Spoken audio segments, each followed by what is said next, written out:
par rapport à toujours vivre le bien TV bilile le kamalo bana ebele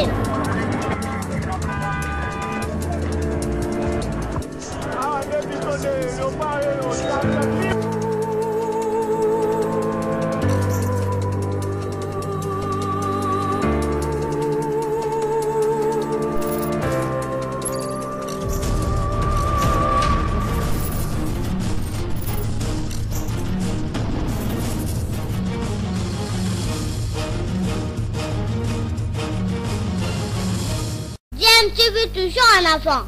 Balandi ya DMTV mbote nabino esengo eza toujours na ngambu na biso po toyebi ke boza ebele o boza kolanda chaîne YouTube nabino DMTV boyebi ememelaka bino masolo ya actualité mais tout ça la kapé ba analyse na ba réflexion sur ba sujet d'actualité ba faits sociaux na ba réalité toza komona na mboka na biso ba réalité ezali ebele na mboka na biso boyebi kaka mais actualité to ngi to sola na bino ezali certainement un message moko tomoni na nzela ya ba réseaux sociaux peut-être que bomoni yango, peut-être que bomoni te, tu estimes qui que to partager yango, nabino peut-être to meka ko réfléchir, hein. Moi moké sur sujet wana message moko tomoni ya ndeko moko oyo ami bengi na kombo ya prophète MB Élysée et oyo aye ko pesa na président de la République Félix Antoine Tshisekedi un message visiblement zalaki très sérieux nenga za kolobano azali ko kebisaye na risque ya coup d'état contre Bokondinaye. Donc, yé a lobby ango très clairement kazali na ba élément o ya zui o ezali ko permettre na yo ko kanisa ke loko abongo ezali en préparation pe atangi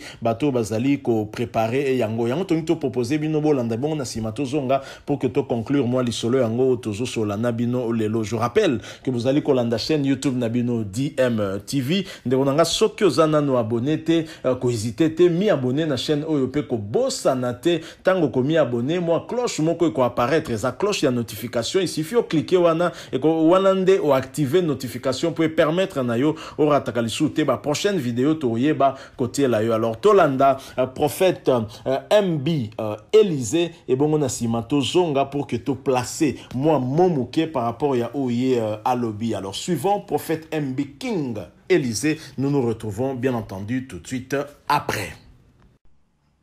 Bonsoir peuple congolais. Bonsoir, Bandeko Nyonso Bolandaka, sentinelle ya RDC, le prophète surnaturel MB King Élysée. Message à l'éloneng bozomona na ba petit écran na bino. Bomoni malam balobi alerte. Un coup d'état préparé contre le président de la République Félix Antoine Tshisekedi. Message nanga nazako adressé à mon président de la République. Je serai très bref. Très cher président, Joseph Kabila, au Baknyos Bazo négligé, avec certains présidents africains, quelques conseillers na yo na présidence, après Bobini, il y a gouvernement, précisément en avril, mai et avant le 30 juin, il y a un coup d'État, c'est déjà préparé contre vous. Nazali disposé à copier ça d'informations au Nazui. J'ai un réseau international. Il y a un service secret, il y a un mboka mosusu. Nazali ancien, il y a Demiap. 1997 à 1999, j'ai travaillé à la DEMIAP. Directeur à DEMIAP, c'est là qui général Sikatenda. Directeur, il y a un renseignement, le colonel Mississippi. Hier, on a bâti qui a sali 20 ans en prison. Président, je suis bref. Et l'oko basala Laurent Désiré Kabila en 2001. Et l'oko balingi pe basala yo. Congolais nyos azali focalisé na union sacrée. Congolais nyos azali focalisé na union sacrée. Mais il y a un coup d'état préparé ndenge basala ki yango na Laurent Désiré Kabila. Même source d'information babenga otobengi Kakuji na 2001 baebisi ke bakoboma Laurent Désiré Kabila Kakuji atetembe. très cher président Fachi, babengi mwenze Congolo, balobi na ye bakoboma président Laurent Désiré Kabila. Numéro ya mwenze Congolo à l'époque, ezalaki ba 777 nakati. Atie tembe, une semaine après, babomi président Laurent Désiré Kabila. Source d'information et pesinga yango. Ezali DGCE, Direction Générale des Services d'Espionnage Extérieur ya France. Ba Congolais bazana ba koli na France, ba sous ba botami na France, ba sali ba université na France, bazali na service au tobengi général d'espionnage extérieur ya France, DGCE, ba benga bango. Le même jour, Mouzé Akoufi, très cher président Fachi, Babengi, colonel Edi Kapend, président Assa Koufi, Babengi, Botieye Ngaliema, Kanga ba aéroport, pas d'entrée, pas de sortie, Loba armée et du pouvoir. Edi Kapend a salindeng balobaki. Mais pour Lobake armée et du pouvoir à l'obité, a bêta 20 ans en prison. Président Fachi, diplomatie, Mundela Kosakabatu, diplomatie zali monoko. Oyobimaka officiellement na monoko, Mundeleza officiellement. Na moté mezali officieusement. L'ancien président égyptien, Ousni Moubarak, ake États-Unis, bayambiye na Obama. Alobi okolongwate, zala calme. Akoma kuna balongolie. Sarkozy, ayambi président libyen Kadhafi a passé na mbongo ya campagne quelques temps après balongolier. Très cher président, Togo linga batona bazongate. Joseph Kabila avec certains présidents et l'Union africaine au ba yakité l'investiture na yo. Et na ba conseiller na yo misatu. Ba conseiller na yo misatu. Bazana kati na coup d'état balingi basala yo. Avec certains généraux na kolobate. Naïka Gaza, bref, président de la République, Félix Antoine Tshisekedi, membre ya conseiller na yo moko tabenganga, numéro na nga yangwada. Conseiller na yo moko tabenganga. Membre ya famille politique na yo moko tabenganga. Na sengi na yo pesanga yi membre ya famille biologique na yo ya confiance. Moi sito mobali, soka benginga. Na kotia en contact avec les Congolais qui travaillent na DGCE. Na kotia en contact na ba Congolais qui travaillent na service secret français. Ba onde ba na travailler na bango. J'étais à la demiap. Ba vérité monsieur ko blessé batou. J'étais à la demiap. Na direction de renseignement. Directeur, c'était le colonel Mississippi Bakanga, il y a 20 ans. Toke na Matadi, Tozongi Batiebiso na direction. Il y a général Yav, commandant la région, première région militaire, Joseph Abomaye. TD, commandant Hilaire, colonel Foul, Joseph Abomaye. Naboko Tanga Komba officier Moussous. Président de la République, vous êtes en danger. Président Fachi, vous êtes en danger. Même na kat na union sacrée, ba espion, ba longwe na FCC, ba eko espionner yo. Mais il y a un coup d'état qui se prépare. Très cher président. Kota nanga na contact, na membre à famille non biologique, aux années confiance, à benganga. To solo na na WhatsApp, na vidéo, na zomo na membre wana ye pa zomo nanga, na pesi ye belema nyonso. Ya ndeko oyo azali na service. La direction générale des services d'espionnage extérieur y a France. Je travaille avec eux. Très cher président Nasuki Wana. Et loko basala musée na 2001 balingi basala peyo. Batunyo so union sacrée Nakidiba président du Kambwe Salami. Batomosusu balobaka. Tout ce qui est révélé condamné. Batomosusu balota bando to pe akufi. Moutoumsa kolba sans effet, mais à Koufi. Président, Nalingala Tolobaka, conséquence était à koleka conseil. Nalingala Batolobaka, moi na mayela yokaka, Ozali président mayele.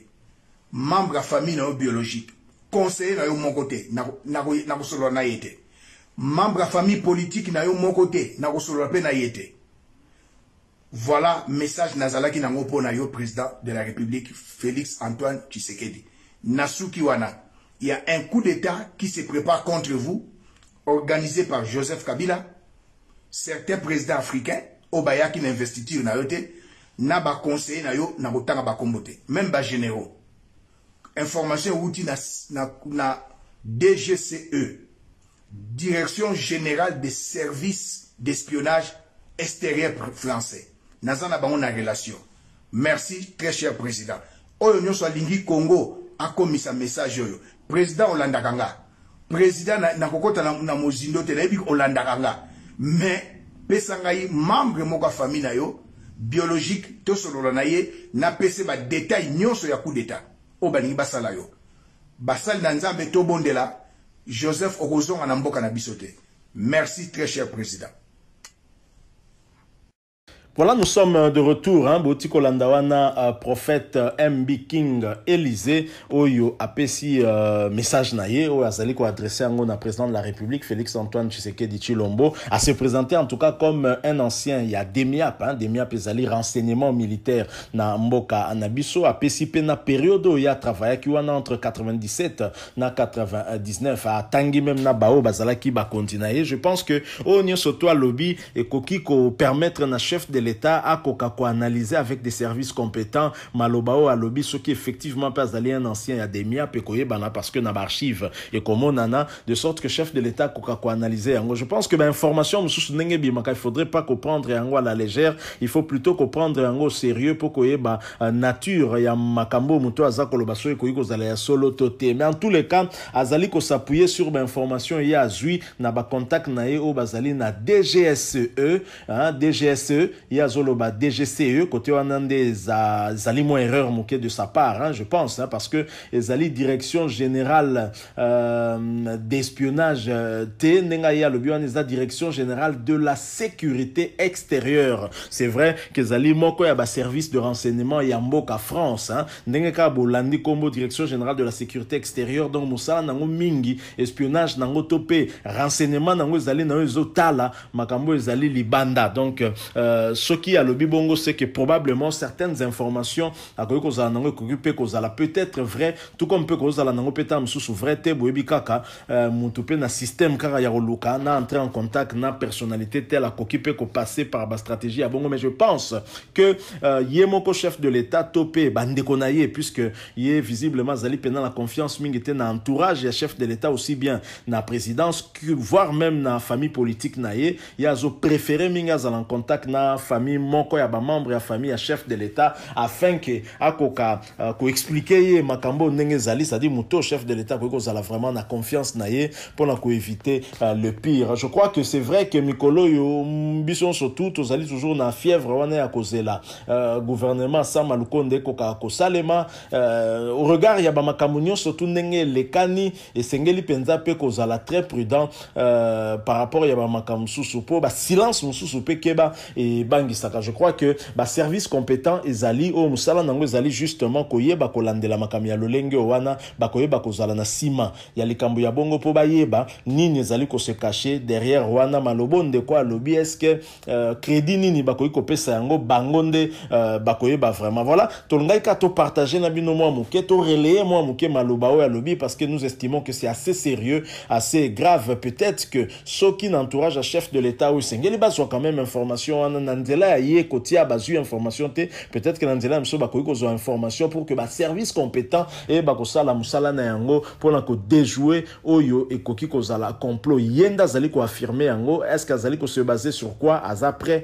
ya rosolola na muto koyi kosola na pour que après ça ba détail wana ndenge yemoko à lobby. Donc voilà moi muke lisolo tolonga ki to échanger na bino sans pour autant chercher à entrer dans les détails, analyser pour savoir si c'est vrai, mais je note seulement que DGSE o ya lobby à Salimo erreur côté wana ezali donc direction générale de la sécurité extérieure. Il est vrai que c'est un service d'intelligence il y a France oyo existe aka effectivement. Merci nabino batu bolandi biso soki bo sepeli na lisolo oyo bo zanga te kotike la biso moi like bo yebi ke bo kokipe lisusu ko partager na biso ezali point de vue to opinion nabino bo hésiter te bo s'abonner pe la chaîne oyo s'il vous plaît hein. En tout cas une fois au s'abonner ko bossa na te ko activer notification juste un clic sur la petite cloche au commande ko apparaître ko permettre na yo au rater lisusu te ba prochaine vidéo te remettre en ligne pour na yo. Merci encore une fois nabino pour te partager moi quelques minutes oyo. Il y a réflexion muke nabino to kutani très prochainement avec un autre sujet sur Nzamba Lingi. En attendant, portez-vous bien. DMTV vous dit